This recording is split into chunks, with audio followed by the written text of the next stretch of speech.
Anyways, this is moto number 4 for Mike, and he's coming down the hill, just reaching the bottom. The Suzuki is on the inside. Mike takes the outside line and gonna scoop around and give a big blast of sand at him. I hope I caught that. Anyways, on that little off camber now, Mike's still ahead of the Suzuki. And we got the hip jump. And he's on the gas. Oh my gosh, all the way over. That's incredible. Hope that came out in video. I can't go that far. This guy should be an expert. If he could jump that far. Yeah, that's what I was telling you earlier. Look at that, you guys. Look how far that Mike jumped on that off camber. An incredible rider at that. I think he had the whole shot too, and he's working way up to the front. There's first place, number 46 right here. Second, third, fourth, and fifth. Mike's in fifth with the number 52, and here comes 64. That's Ed Vitelli putting the pressure on him. And Ed rides here all the time, so he's on a two-stroke, and he won't give up on Mike.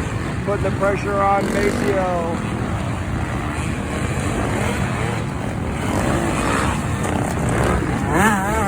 There they go over the finish line tabletop. There are a lot of guys behind these 6 riders up in the front. I mean, the whole field is packed with riders.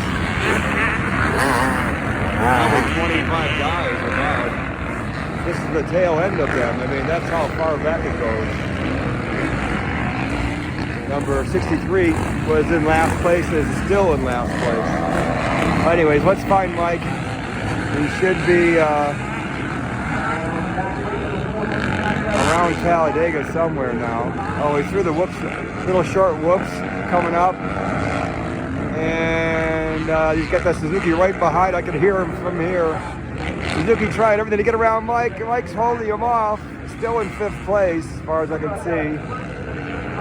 And it's a barn burn. This is race number 4. I think Mike had like a 9th place finish, then a 3rd place. Then he won the last moto. So right now he's sitting in 5th place, but Ed Vitelli's working on him. Ooh, he got away from Ed in that straightaway over at the start area. The Ed caught right back up to Mike. And they're gonna go around that inside line. I like that line myself. I have been using that one because you don't have to give up so much real estate. They'll be coming down the downhill. That's where Ed's gonna try and pour it on. Let's see how close he is. 1, 2 bikes. Okay, different lines here. But there's some lap riders or some leaders up in front. So Ed takes an inside line. Mike takes an outside line. I hope that came on the camera, but that pass was made by Ed Vitelli. Puts Mike back to 6th place. And look at all the guys. There's another pack of 3 coming up. 4, 5, 6, 7, 8, 9 riders coming up behind Mike. He's going to stay on the gas. He just got over the hip jump again. But Ed's just riding a little bit better. Don't forget, Ed rides here a lot. But they're not that far off the pace of the leaders. There's number 1 on my right. Underneath the tree. Number 2. Number 3, 4, 5, and 6. That means Ed Vitelli was pushing, trying to get to the front. Oh, look at this. Outside line by Vitelli.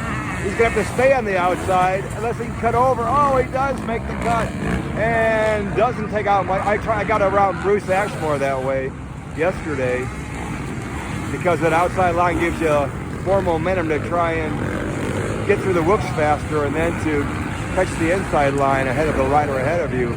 But again, Ed Vitelli on a 2-stroke. All these poor guys are not able to win, but they're still trying. This is the 50 intermediate class. Here comes number 699.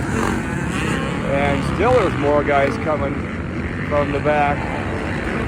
It's a big class, like I said. 264. And he's not even the last guy. There's still 1 or 2 back there. Okay, let's find out where Mike's at now and keep a look at where he's at. He's coming down the downhill underneath the Yamaha bridge. He's got kind of like a yellow in the background, lime green gear. So you can kind of see him far away. It's through the whoop section now. Now, if you do those whoops, I've been taking the outside line sometime. If you go through them a little faster, swing around the outside, because sometimes that inside line can slow people up because it's getting real choppy. I might try that in the 5th moto, which will be today, because that inside line is just going to get all chewed up. You can see everybody bouncing through the inside line. There's Mike through Talladega. That's the song we're going to be singing tonight, Talladega by Eric Church. Boys, raise up for whiskey in your glass. Here's the turn up and slowing down and cars that go real fast. All right, there's Mike. And we're inviting Mike Maciel to California City next Sunday, but he's going to go to Kahula Creek, so I'll have to wait for Mike to show up at a later time. Oh, that rider went over that berm ahead of Ed Vitale, took the inside and went over to the outside. I don't know why. I think that was a mistake. He couldn't hold it on. Couldn't hold the front wheel on the inside line. There's a guy over the top, over the top, over the top. Vitale goes over the top. And Maciel, look at him flying all the way down, halfway down that hill. That is amazing. Man, oh man, is that nose ever going to come down? You were wondering. That you flew the furthest, Mike. If you're watching this, this gets to you, but I won't be able to text it to you because my phone won't send that long of a text message. So I'll have to find another way to get you this. Maybe this will win a gas can. This video. I'm just kidding. All right, there's Mike pounding through the whoop section. Vitale just 3-4 bike lengths ahead of him. And there's like, wow, 3rd, 4th, 5th place just ahead of Mike. And everybody's getting a little tired. Everybody's slowing down just a little bit. He's about to go, Glenn. How are you? How you doing? Oh, you got more of us. What's that do? Oh, he's on the bike to walk. On the cover bar. Okay, I'll try it. Pretty good at least.